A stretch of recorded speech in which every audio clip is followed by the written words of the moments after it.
अगर आप किसी भी फॉर्मल काम में किसी भी शख्स से, कंपनी से, कॉन्ट्रैक्टर से कॉन्ट्रैक्ट करने के बारे में सोच रहे हैं और उसमें आपको लगता है कि आपको फायदा भी हो सकता है, आपको उस कॉन्ट्रैक्ट को साइन करने से पहले ये 8 चीजें जरूर समझ लेनी चाहिए। ये चीजें इतनी इंपॉर्टेंट है क्योंकि आज के दौर में कॉन्ट्रैक्ट के नाम पे लोगों को ऐसे भंवर में फंसा दिया जाता है कि उनके साथ इतने ज्यादा मसले हो जाते हैं और उनको समझ ही नहीं आ रही होती कि उनके साथ हुआ क्या है। सो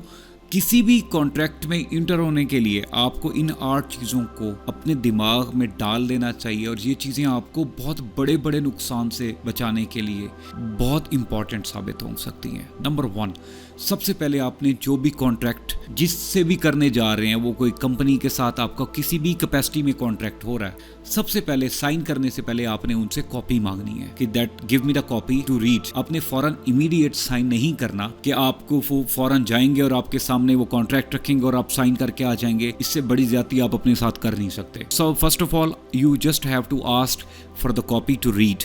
नंबर 2, उसके बाद जो दूसरा इंपॉर्टेंट काम आपने करना है, किसी भी प्रोफेशनल लॉयर को आपने हायर करना है, उसकी जो भी थोड़ी बहुत फी है उसको वो दें, वो आपको हेल्प करेगा। ये जो लॉ से रिलेटेड जो जॉर्गन्स होते हैं, जो आपको लॉ की लैंग्वेज होती है, जो हर बंदे को समझ नहीं आती, वो आपको हेल्प करेगा उन चीजों को ट्रांसलेट करके देने में कि हाँ भाई इनकी क्लॉजेस में या पूरे कॉन्ट्रैक्ट में क्या क्या चीजें हैं, किसके हक में क्या बात हो रही है, आपके हक में क्या बात हो रही है, कौन विन सिचुएशन पे है, कौन लॉस सिचुएशन पे है। वो आपको कंप्लीटली इस बारे में, उस कॉन्ट्रैक्ट के बारे में, माइनर डिटेल्स के बारे में गाइड करेगा और उसके बाद आप उस कॉन्ट्रैक्ट में प्लस माइनस कर सकते हैं, एडिटिंग करवा सकते हैं और उसको मजीद मैच्योर कर सकते हैं।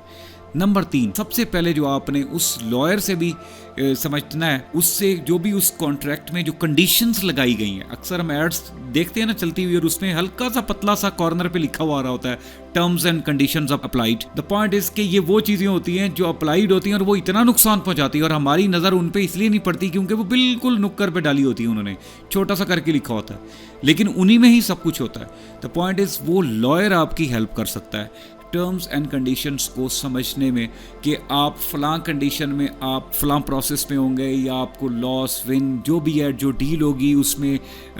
अगर कोई बिजनेस डील होने जा रही है तो उसमें परसेंटेज के हिसाब से छोड़ने में, नए कॉन्ट्रैक्ट को ऐड करने में, उसको इन्हेंस करने में, बहुत सी चीज़ें हैं। आपने उसकी कंडीशंस को एग्जैक्टली अंडरस्टैंड करना है। चौथा इंपॉर्टेंट पॉइंट, आपने इस चीज़ को भी उस कॉन्ट्रैक्ट की कॉपी में समझने की कोशिश करनी है कि सपोज किसी भी वजह से अगर कॉन्ट्रैक्ट ब्रीच होता है तो उसकी सूरत में आपको क्या क्या खमियाजा भुगतना पड़ सकता है, किस लेवल तक उस कॉन्ट्रैक्ट की बेस पे आपको वो लाइबल, वो लोग, दूसरी पार्टी आपको कर सकती है। ये चीज़ भी आपने इसका ज़रूर ख्याल रखना है। 5वां, आपने अपने लॉयर की हेल्प से उसमें क्लॉजेस ऐड करवाने की कोशिश करनी है। व्हाट एवर द सर्कमस्टांसेस, आपके पास हमेशा एक एग्जिट प्लान ज़रूर होना चाहिए कि साफ ज़रा इंसान है और जब कॉन्ट्रैक्ट की बात होती है तो इंसान के पास अपॉर्चुनिटीज़ बेइंतहा होती हैं। सम टाइम ऐसा होता है कि हम एक छोटी अपॉर्चुनिटी पे इतने फंस चुके होते हैं कि बड़ी अपॉर्चुनिटी को हम इसलिए ग्रैब नहीं कर सकते क्योंकि छोटी अपॉर्चुनिटी के साथ जो साइन की डील, वो कॉन्ट्रैक्ट डील किया होता है, उसमें इतनी मुश्किल क्लॉजेज होती हैं कि हम बड़ी से बड़ी अपॉर्चुनिटी चाह के भी हम उसको ग्रैब नहीं कर पाते। तो आपने इस सारे प्रोसेस में अपने एग्जिट प्लान को हमेशा माइंड में रखना है कि कल को अगर कोई बड़ी अपॉर्चुनिटी आती है और आप एग्जिट लेना चाहते हैं तो आपके लिए बहुत आसानी से उस कॉन्ट्रैक्ट से आप एग्जिट ले सकें और आपको फ़ायदा हो और इनफैक्ट एक विन विन सिचुएशन के मुताबिक हो। छठा इंपॉर्टेंट पॉइंट, हमेशा ये भी इसी से रिलेटेड ही है कि हमेशा विन विन सिचुएशन की बेस पे निगोशिएट करना है। याद रखिएगा, कॉन्ट्रैक्ट का मतलब ही यही है कि अगला बंदा और आपका जो भी काम है उसमें विन विन सिचुएशन होनी चाहिए। अगर अगले बंदे ने आपकी क्लॉजेस में कुछ ऐसी चीज़ें, टर्म्स एंड कंडीशंस डाल दी जिसमें आपको शदीद लॉस हो रहा है, आप शदीद जकड़े हुए हैं या शदीद आपको फंसा दिया गया है, तो टेक्निकली ये भी आप देख लें कि वो जो दूसरी पार्टी है वो कोई इस मामले में कोई मैच्योर नहीं है, वो कोई सही नहीं है। अदरवाइज़ जो मैच्योर लोग होते हैं, मैच्योर कंपनीज होती हैं, मैच्योर ऑर्गेनाइजेशंस होते हैं, वो हमेशा विन विन सिचुएशन की बेस पे काम करती हैं। वो कहती हैं कि हमारा भी भला हो, अगले बंदे का भी भला हो, but with in the given boundaries और लिमिटेशन डेफिनेटली कॉन्ट्रैक्ट का पार्ट होती हैं। 7वां इंपॉर्टेंट पॉइंट, आपको एवरीथिंग उस कॉन्ट्रैक्ट में रिटन डाउन करनी है। कॉन्ट्रैक्ट स्टार्ट कैसे होगा, एंड कैसे होगा, वो माइनर डिटेल्स, कौन कौन इन्वॉल्व होगा, कितना इन्वॉल्व होगा, हर बंदे का रोल क्या होगा। इवन आपको वो लग रहा है कि ये चीज़ चाहे मैटर भी नहीं करती, आप अपने लॉयर से डिस्कस करें और उसको क्लॉज में मेंशन करवाएं, ताकि कल को आपका कॉन्ट्रैक्ट में किसी भी किस्म में आपको नुकसान ना हो और डेफिनेटली उस कंपनी को भी नुकसान ना हो। Last but not the least, आपको ये सबसे इंपॉर्टेंट पॉइंट है,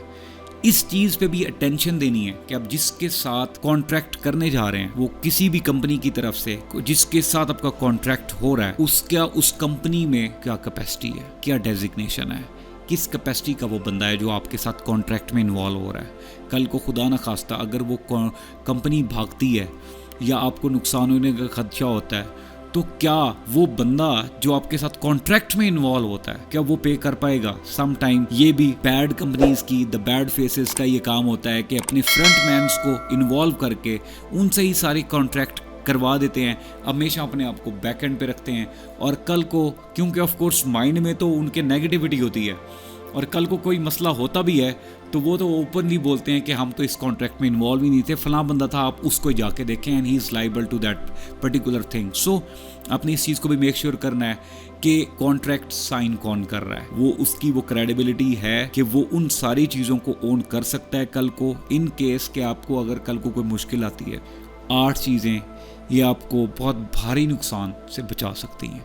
अपने कॉन्ट्रैक्ट को साइन ज़रूर करें, आप अपनी ज़िंदगी में ज़रूर आगे बढ़ें, लेकिन इन 8 चीज़ों का ख्याल रखेंगे, आप अपनी ज़िंदगी में एक बाउंड्री सेट कर लेंगे जिसमें कोई चाह के भी आपको नुकसान नहीं पहुंचाएगा। अपना ख्याल रखिएगा। Thank you.